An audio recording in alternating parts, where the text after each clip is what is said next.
ನಮಸ್ಕಾರ ಸ್ನೇಹಿತರೆ, ನಾಡು ನುಡಿ ಲೈವ್ಗೆ ಸ್ವಾಗತ. ಸ್ನೇಹಿತರೆ, ರೈತರಿಗೆ ಇದೀಗ ಮಹತ್ವದ ಸುದ್ದಿಯೊಂದು ಇದೆ. ನಿಮ್ಮ ಜಮೀನಿಗೆ ದಾರಿ ಕೊಡದಿದ್ದರೆ ಇದೀಗ ಜೈಲು ಶಿಕ್ಷೆ ಗ್ಯಾರಂಟಿ. ಹಾಗಿದ್ರೆ ಸೆಕ್ಷನ್ 13 ಹೇಳುವುದೇನು? ಸೊ ಈ ಬಗ್ಗೆ ಮಾಹಿತಿಯನ್ನು ಕಂಪ್ಲೀಟ್ ಆಗಿ ಇಲ್ಲಿ ವಾಚ್ ಮಾಡಿ.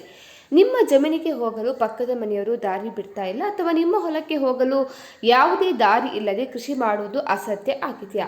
ಸೊ ದಾರಿ ವಿಚಾರವಾಗಿ ಗ್ರಾಮಗಳಲ್ಲಿ ನಡೆಯುವ ಗಲಾಟೆಗಳು ಒಂದೆರಡಲ್ಲ. ಆದರೆ ನಿಮ್ಮ ಜಮೀನಿಗೆ ದಾರಿ ಪಡೆಯುವುದು ಕೇವಲ ನಿಮ್ಮ ಅಗತ್ಯವಲ್ಲ, ಅದು ನಿಮ್ಮ ಕಾನೂನುಬದ್ಧ ಹಕ್ಕು.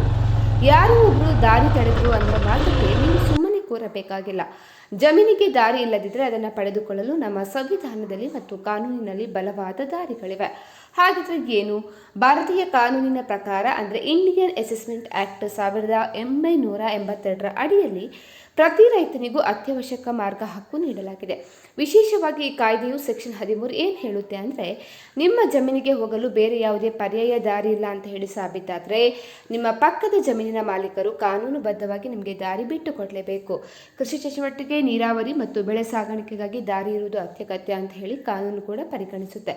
ಹಾಗಾದರೆ ಈ ದಾರಿಯನ್ನು ಪಡೆಯುವುದು ಹೇಗೆ? ಮೊದಲು ಗ್ರಾಮ ಪಂಚಾಯತಿಗೆ ಅಥವಾ ನೇರವಾಗಿ ತಹಸೀಲ್ದಾರ್ ಕಚೇರಿಗೆ ಭೇಟಿ ನೀಡಿ ಅರ್ಜಿಯನ್ನು ಸಲ್ಲಿಸಬೇಕು. ಈ ಅರ್ಜಿ ಜೊತೆಗೆ ನಿಮ್ಮ ಜಮೀನಿನ ಪಹಣಿ ನಕ್ಷೆ ಮತ್ತು ದಾರಿ ಇಲ್ಲದಿರುವ ಬಗ್ಗೆ ಪೂರ್ಣ ವಿವರ ನೀಡಬೇಕು. ಅಧಿಕಾರಿಗಳು ಸ್ಥಳ ಪರಿಶೀಲನೆ ನಡೆಸಿ ಸರ್ವೆ ಮೂಲಕ ಸೂಕ್ತ ಮಾರ್ಗವನ್ನು ಗುರುತಿಸಿ ಅಧಿಕೃತ ಆದೇಶವನ್ನು ನೀಡ್ತಾರೆ. ಒಂದು ವೇಳೆ ಹಳೆಯ ಕಾಲದ ದಾರಿಯನ್ನು ಯಾರಾದರೂ ಬಲವಂತವಾಗಿ ತಡೆದಿದ್ದರೆ ನೀವು ಸಿವಿಲ್ ನ್ಯಾಯಾಲಯದಲ್ಲಿ ಎಸ್ಟೆಂಟ್ ಹಕ್ಕು ಅಡಿಯಲ್ಲಿ ಮೊಕದ್ದಮೆ ಹೂಡಿ ದಾರಿಯನ್ನು ನಿಮ್ಮದಾಗಿಸಿಕೊಳ್ಳಬಹುದು. ಸ್ನೇಹಿತರೆ, ಬಗ್ಗೆ ನಿಮ್ಮ ಅನಿಸಿಕೆಯನ್ನು ಕಮೆಂಟ್ ಮಾಡಿ. ಇನ್ನು ನಮ್ಮ ಚಾನಲನ್ನು ಕೂಡ ಸಬ್ಸ್ಕ್ರೈಬ್